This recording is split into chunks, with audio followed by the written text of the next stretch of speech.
Welcome to the Socialize strategy. Happy Friday. If you're joining me here live on video, you'll notice that there's a lot going on. The sun is just beaming in the window. So this is probably the worst time of day for me to be filming, but here we are because it's the best time that I could get to it. And you'll also notice that my background color has changed. So I'm happy to report that I finally found a color that I'm happy with. In my main wall here, I have some holiday decor going just to get something in the scene, and I'm feeling really excited. So in honor of Black Friday, we're also launching a sale in the studio. And I will say, I don't like to talk about it because I don't like to sell things. So I'm just going to really use this as an opportunity to say, if you are interested, this weekend and through Cyber Monday is now's your chance to really get in it at a lesser price, because our core creators who got in as the first 100 people did enjoy a discount. And if you're a little late to it, but now you're thinking, shoot, I should have done it, because I really need daily inspiration, daily advice, daily guidance, and ideas for my account.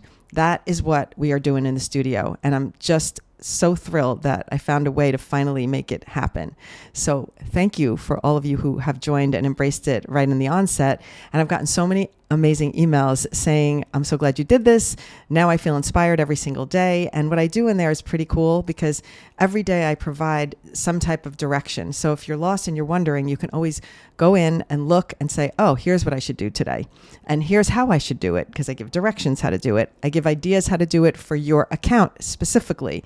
So it's really almost like getting personalized help without paying for one-on-one lessons. So if you're thinking about it, it's going to amount to what's $1 a day. So you could try it for 30 days and then you could just bail out if you don't think you need it. But it's just a way to keep you going. So if you're interested, grab it now while it's 15% off. And the link is in the show notes. And of course, it's in the newsletter. The other thing I wanted to really just double back on is, a while ago I talked about how I wanted to work on a couple of things in my content, and one of them was posting more spontaneously on the fly as I go through my day. So I wanted to report in on how I'm doing with that. I like to be accountable. I mentioned it a couple of weeks ago, and I'm going to say that I might have to double back on the idea, because I'm not finding it to be an efficient way to operate for me. I really do much better if I film my things during the day, and then in the evening when I sit and I curate and I go through, what did I film today, then I have time to put the little titles and captions on it, and I definitely operate more efficiently that way. So I'm going to say, well, I tried it, and it's not that it was bad. If that would work for you, go for it. Why it didn't work for me is, sometimes I'd be in the moment and I'd go, oh, let me post this right now. And then I put a title on it. But sometimes I'd be moving to my next task and I'd say, oh, I'll post it when I get to my next destination. And then I forget. And so then I was skipping posts, and then there was stuff I found in my phone days later. And I'm like, darn, I never posted that because I walked from one location to another, or I left a store and went to another place and I got distracted, ran into someone, whatever. So that doesn't work for me. And so I've decided to go back to my more efficient way of operating, which is documenting during the course of the day and then coming back later to curate my content. And now let's just dive into the topic for today, because I spent too much time talking about other stuff. And we're going to discuss how to go viral, how to optimize your chances for going viral. What are some strategies you can implement to help yourself have the possibility of going viral? I mean, nobody knows exactly. There's no formula to going viral. There's just things that I noticed when I was going through videos and preparing for a workshop recently. There were things I noticed specifically that were consistent in every viral video that I was noticing on my For You page. So I decided to kind of do the homework, deep dive, analyze it, and figure out what is it exactly that's making these videos viral? Like, what triggered it? And taking that learning and then sharing with you the things that you can think about to do in your content to help yourself have that chance. All right, that's it. I mean, there's no magic sauce, but there are definitely consistent things that are present in viral videos. The first one is that first 3 seconds. The first 3 seconds is so crucial. Are you putting someone on the edge of their seat? Are you telling them exactly what this video is about? Are you creating suspense and interest? Are you doing some kind of a technique that's going to keep them past the first 3 seconds? And a lot of people don't do it. I can see already in my studio people, my studio members, my core creators, that I go to their videos to look at them because I'm giving feedback daily. And when I look at their videos, I'm like, oh, she took 5 footsteps when she was walking before she said her first word. That's a red flag. on content creation. You don't want to have people waiting for you to walk 5 footsteps before you even start saying anything in your video. Unless you're creating drama. If that is a suspense movie and you're hearing click, clock, and you see something dramatic, then you can have 5 footsteps because they're purposeful footsteps that are setting up a scene. So there's a difference. There's a suspense kind of waiting, pause, whatever, and then there's a wasted pause. So make sure yours is a purposeful pause if that's what it's meant to do. But if it's not meant to do that, you got to get to it. Got to skip over the 5 footsteps and get to it. So no hello, no hi everybody, how you doing today? Hey, it's me, I'm here. Skip it all. What's your video about? Another good strategy is looping, and we covered that this week in the studio in depth about how to loop your videos.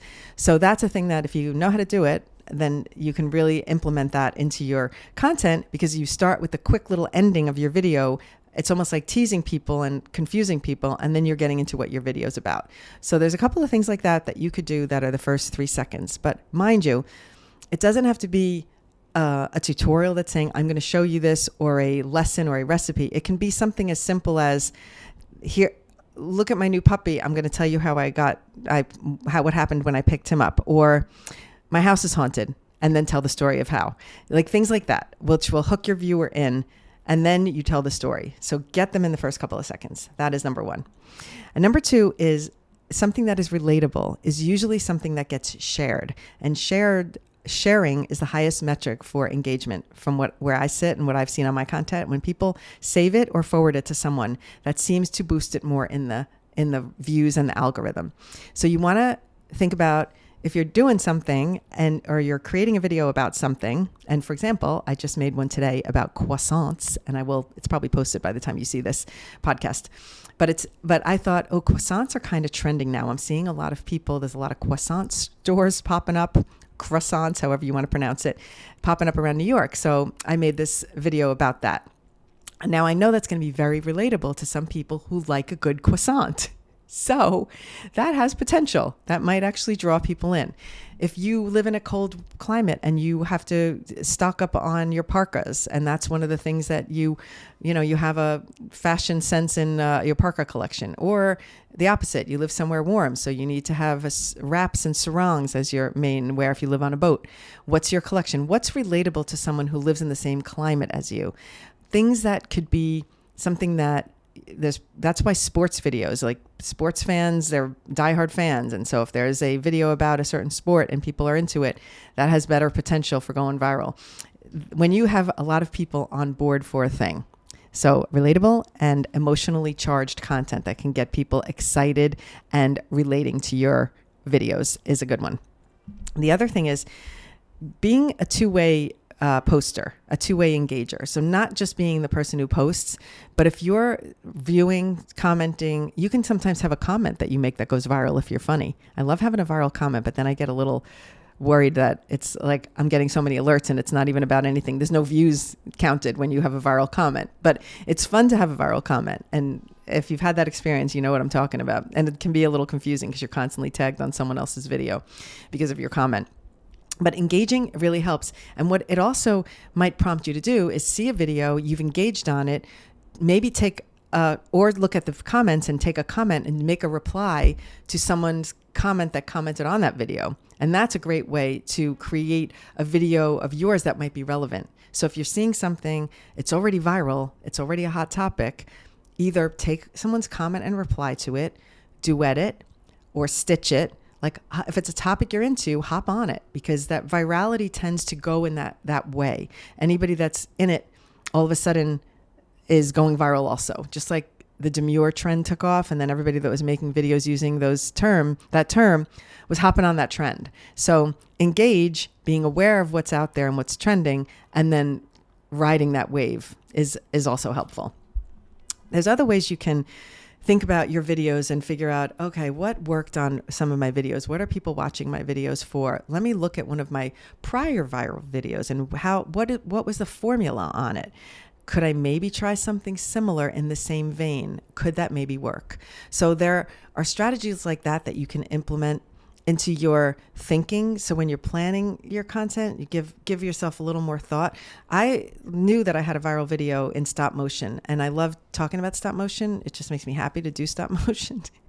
I really enjoy it. So when I saw that that was a viral video, and it was a few years old, that video, and it was very, very popular, I was like, I'm going to make that video over again. I'm a new person. It's 2 years, 3 years later, and maybe people will enjoy seeing a different type of stop motion. And I used a different product, and I did a different way of doing the stop motion, and it was viral again because for some reason that was a hot topic and people liked the way I explained it. So if you have a hot topic or something that you did go viral on already, maybe grab onto that and run with it. You never know. You could have a double virality. It really could work for you.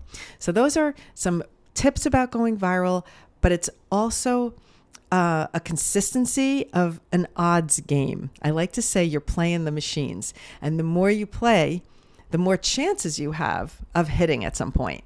So if you're out there every day, you got a more likelihood that maybe one time it's going to hit. If you're out there 3 times, 4 times, 5 times a month, your chances are going to go down because you're not putting enough content out to give yourself the opportunity to get something that gets grabbed on and a wave that you get to ride.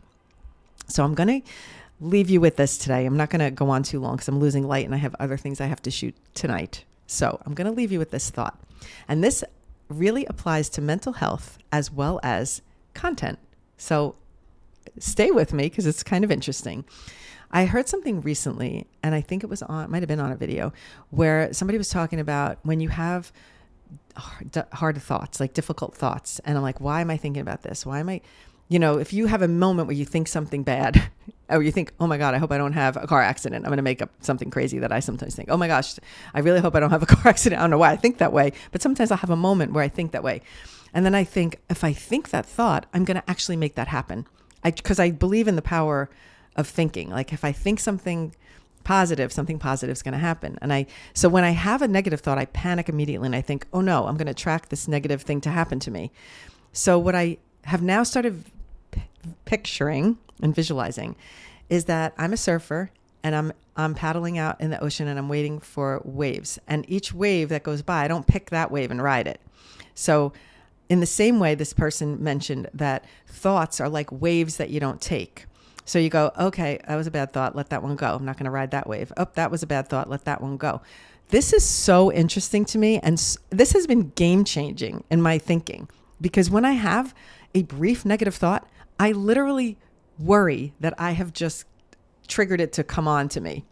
As crazy as that sounds, because that's how much I believe that if you think positively, good things are going to happen. I think, oh no, I just had this bad thought. I'm going to attract that to happen. So what I do is I picture it. Oh, that wave just passed. I'm good. Let's wait for the next one. And I let the thought go. And then I wait for like a good thought to come, or I think a good thought and I decide to get on that wave instead. And that's the one that I paddle and I try and catch. So in the same way, you're going to have videos that are like the waves that you just put out there and then they pass. So every time you put out content, it's like a little wave and you throw it and you didn't ride that one necessarily because it didn't go viral. But okay, that went out. Okay, that one passed by. That one passed by. So think of all of your videos as waves. And then one of them you're going to be able to catch and ride. And that's your viral video. Okay, so relate it to a visual thing like that. Like just don't get caught up. Oh, all my videos are doing so badly. Just think, okay, those are all waves that I'm just letting pass me by and I didn't catch. And one of them is going to be good and I'm going to catch it and I'm going to ride that fucking thing all the way. Sorry for the bad language, but that's what it is. You have to I visualize a lot, and that is probably part of, I don't know, I think that's why my cancer journey went the way it went, because I never thought for a second it wasn't going to end this way. It was going to be, there was no other option. So in the same way, I think that I've been wired to think this way. I don't think maybe I taught myself in my younger years. I've always thought this way, but I've never been able to verbalize how I think until now, and seeing videos of people explaining that, the way thinking works. And I'm like, that's how I think. And now that I see people talking about it, I actually realized, oh, I'm already doing that skill. And I didn't even know I was wired that way. So you can change your wiring if you start thinking about it visually. think about what you're doing, relate it maybe to waves, or think of another analogy that works for you if it's not riding waves. I just thought was really a good one because, think about the visual of that. Like a wave goes by. Nope, it's a bad thought. Let it go. Let it go. Oh, it's a bad video. Let it go. Okay. Oh, I didn't like that video. I made a mistake. Let it go. Just hop on the next one. There will be a good one to ride. And with that, I'm going to leave you on Black Friday to your shopping. And I hope that if you have to gift someone, a creator along the way that is struggling, this is the perfect gift to buy someone. It is the gift that keeps on giving. You can buy them a 1 month, a 2 month, a 3 month. You get a 15% off, and it is really going to be a good one because it's going to give them daily help and daily guidance on their specific account.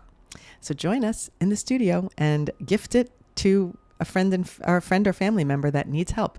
I was going to say, don't worry about buying them a tripod. Give them some guidance. I'll leave you with that. Have a happy weekend. Enjoy, and I'll see you next Tuesday.